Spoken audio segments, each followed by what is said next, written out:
minutes ago you saw us put the grill down on top of the coals, which were done perfectly, and we took the meat out a little while ago to get it to more or less room temperature so that it doesn't become tough because it's too cold when you put it on the grill. Now don't leave it out too long because you don't want the meat to stay out in sunny Miami to the point where it becomes not right.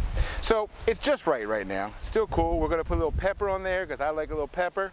We're not going to get too fancy today. We're just going to use some good fresh ground pepper, and we're going to use a little sea salt because we got to use some of that red sea salt, or you can use kosher salt, or the Argentinians call it sal parrillero or griller salt. They're serious about their grills, let me tell you.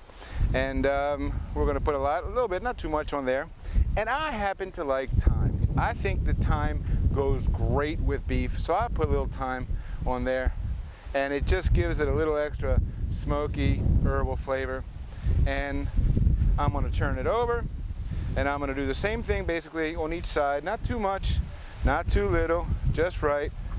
And here I got us some short ribs, which are just thick and beautifully cut. You can see they're on the bone, and I'm going to show you how to make these just right. And did I miss any here? No, I think I got them all. And a little more pepper because the pepper's good. You know, people used to fight wars over pepper. We're not going to fight any wars, but we sure are going to have a good lunch. A little more thyme. There you go. We're going to turn this flat iron steak, or vacío, which has just the right content of fat to be flavorful and not too much, so that it's not too fatty. We're gonna put a little salt on there, and I like to say I like my thyme. It's fresh, dry thyme, and the grill, as you can see, is ready. We're gonna put it first. We're gonna put it on the grill, very hot, let it sear. Now I put the bone down first, so there's a trick behind that. I let the bone get hot, and I let the bone begin to cook the beef. And then when the beef is cooked up about halfway through, and it's not being cooked by the fire, it's being cooked by the bone, which is being cooked by the fire, then I'm gonna turn it over. So here we go. Put these on there. Excuse my fingers, y'all, I'm not fancy. And I think you guys are really going to enjoy this. There we go. We're going to leave this a little for the flat iron steak for a little bit later because it cooks a lot quicker. Now, I got a surprise for you, which is going to come up in just a minute. So thank you very much, and I'll talk to you in about another 30 seconds.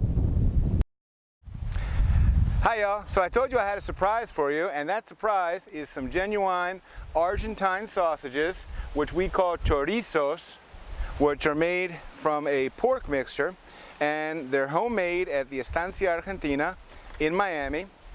And I think you guys are going to love these. You want to make sure they're not too close to the flame because they will catch fire and burn, which to be honest doesn't make a whole heck of a lot of difference, but a lot of people prefer them not to be that way.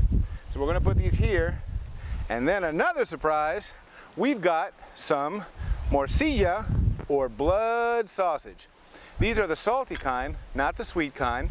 And these are great. You can eat them with the skin or without the skin. I like the skin, but then again, I'll eat anything. And we're gonna let these get a little bit burned and caramelized.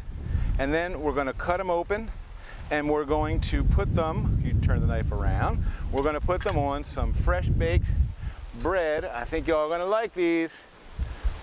These are real good. And I forgot this last chorizo here. That goes there. And this is what we call in Argentina achuras, which are kind of the prelude to the barbecue. Thanks again, and we'll be back in a couple of minutes with another great recipe.